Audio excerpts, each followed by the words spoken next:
Now, going back to our earlier story on Bangladesh, we are joined by Ambassador Riva Ganguly Das, former Indian High Commissioner to Bangladesh. Thank you, Ambassador Das, for being with us. Do you see this uprising that's taking place as a continuation of the earlier one? Do you feel that the protesters are, not in a position to identify their medium to long-term goals?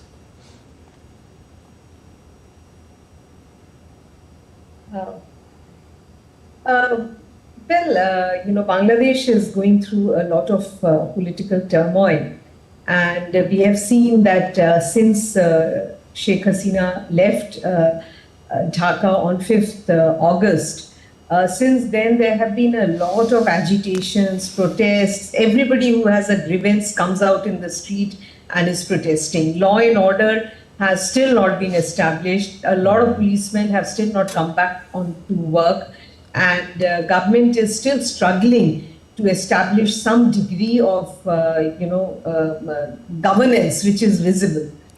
So under these circumstances, the protests and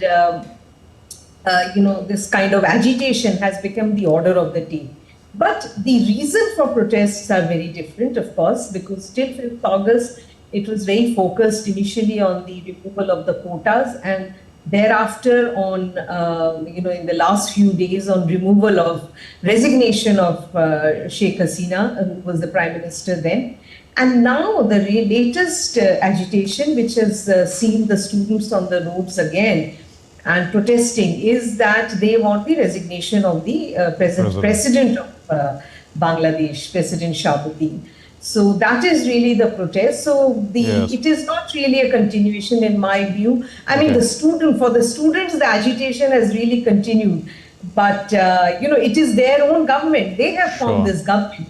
So they are actually, in effect, protesting against their own government, a government that they have formed. And some of them are part of this government. Indeed.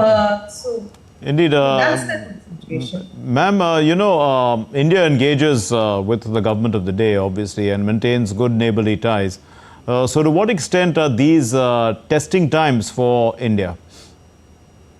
Well, for our bilateral relations, this has been very, very difficult because just before 5th August, what we saw was, our relations were at their height. We called it, we often described it as the golden chapter in our relationship. We achieved a lot in the last several years because, Bangladesh also had a stable, peaceful political system. There were no agitations, there were no street, agitations, which was the order of the day in the earlier decade. So that led to economic growth, that led to lots of opportunities for India and Bangladesh. We were able to achieve a lot in terms of, the connectivity projects, the train lines which are working, 3 passenger trains were running, cargo movement on trains, and excellent cooperation, in fact, sub-regional cooperation in energy trade. And, people-to-people contact has always been one of the strengths of our relationship. So at all levels, economic, if you say economic, trade, investment, at every level, the relationship was at its peak. And then suddenly, now with the departure of Sheikh Hasina and with a very strong anti-India sentiment in the country, it's been very challenging times for India. But as India has very clearly said, it wants to build relationship, it wants to have cooperation. But of course, the biggest challenge at this point of time is to build trust and to, this truly negative narrative about India, which is the country, needs to be, in some sense, we need to bring some order into that and some sense into that, because, a lot of what is going on is absolutely incorrect, in fact, what is being said. Given what you're saying, Ambassador Das, what kind of political order do you think is in the making in Bangladesh? Because if they want the president out, and the president is largely, an office without too much real power, what actually are they trying to achieve?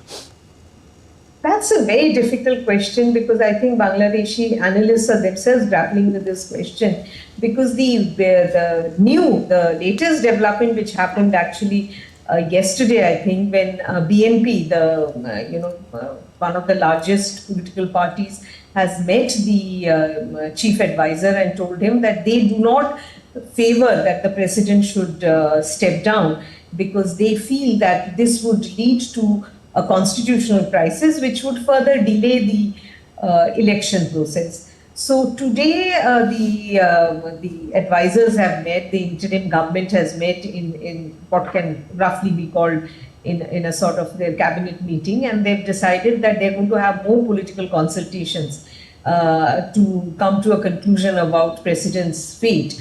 We should also remember that the army chief is presently traveling. He went on a visit to the United States and Canada and expected back today. So he will also, I guess, have a say on this issue. But as of now, it seems that the president is will not be resigning. But the larger issue in the long term, the question is that what does the what does the interim What is this new want? Bangladesh? Because they're talking about a new Bangladesh. What is it really? Exactly. Yes. Yeah. So whether they want election first, reform first, what sort of reform, limited reform, full-scale reform, a full new constitution, scrapping of the present constitution. Right. So these are a large number of areas which not only have long-term impact on the country, but these also have very huge legal implications. Now, if you're talking about scrapping the constitution and coming up with a new constitution, who will do the constitution? Once again, you need a constitutional assembly. That's right. Will it be elected? What will be the process? So there are many, many questions which need to be answered, and I think the interim government is also dealing with a very, very difficult, and uncharted political. Absolutely, uncharted and volatile. Thank you very much, Ambassador Riva Ganguly Das. Thank you for being with us and enlightening us on the situation in Bangladesh.